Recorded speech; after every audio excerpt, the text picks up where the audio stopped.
Where we left off with our creation of the path analysis using Lisrel was that we had created the pre-list data file from our SPSS raw data, and we also gathered the descriptive statistics for the data that we're working with.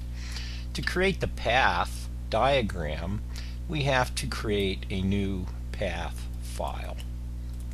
And so we'll go to New and select Path Diagram.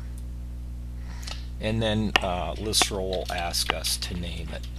And so we'll call it Life Expect and then save.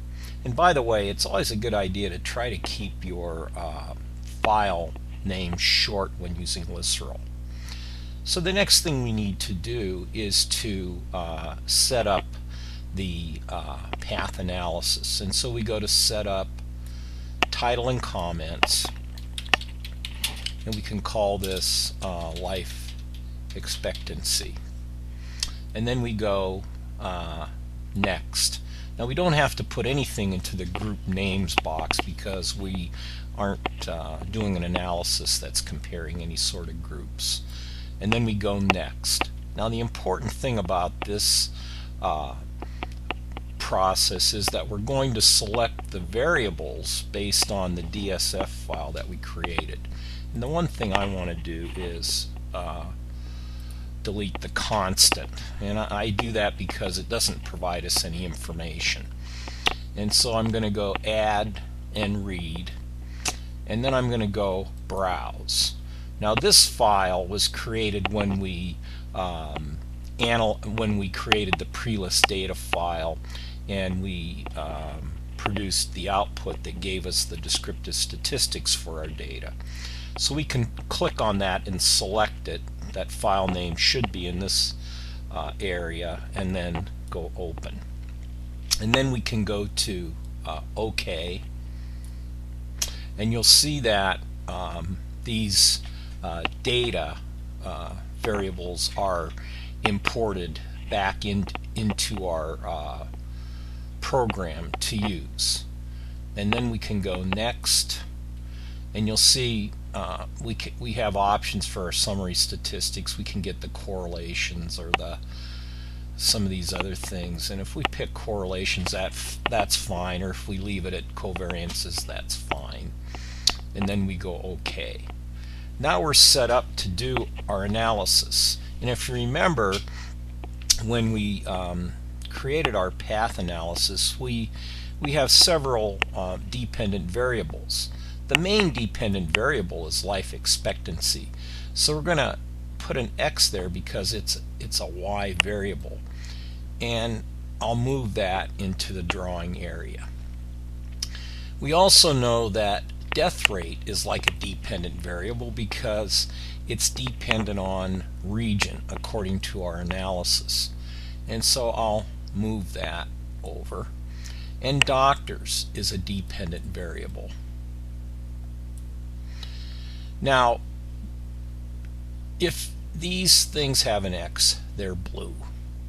And then we're going to move region, and we're going to move development over into the drawing area.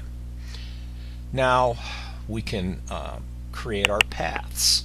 So we go over to the drawing tool and we click on our arrow. So we can draw an arrow to death rate, from region, development to doctors, and from doctors to life expectancy, and from death rate to life expectancy.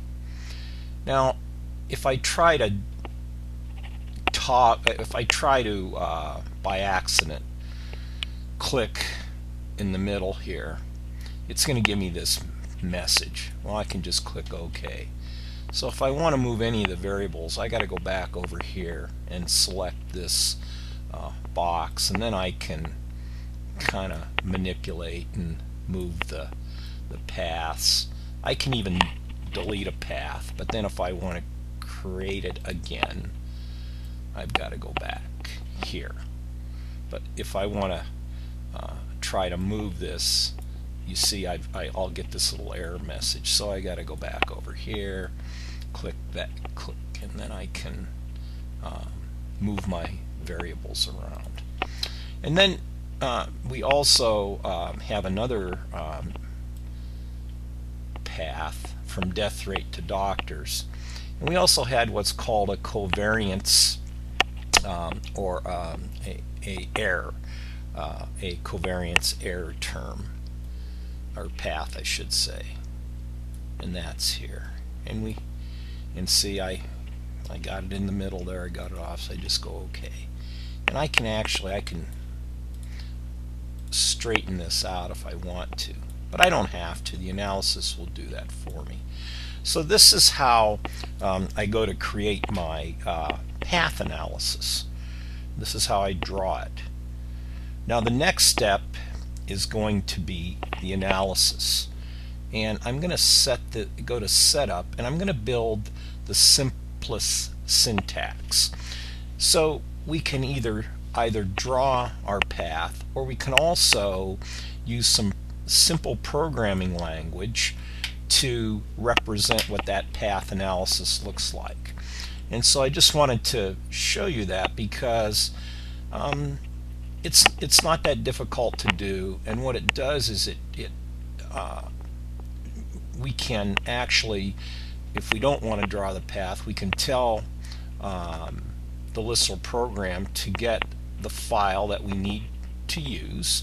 And there's many different forms. I mean, we can use a correlation matrix, we could obtain a covariance matrix to analyze, and then we specify the relationships or the paths, and then we tell Lisrel we want a path diagram. So we can have some alternatives in terms of ways to run the analysis.